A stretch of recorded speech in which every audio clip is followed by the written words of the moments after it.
Пішли далі. Тут величезна підземна споруда інженерна.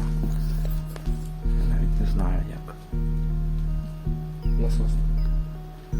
Скоріше за все це була насос. Бачу електричні якісь шафи. Ось ще там електрика. І величезна насосна. Воно висотою приміщення десь скільки? Поверхи 2-3 метрів 7. Мабуть. І от величезний повітряпровід.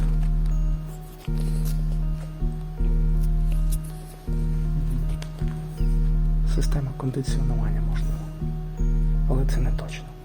У багатьох великих будівель є, там де є фонтани, є системи кондиціонування. Можливо, це щось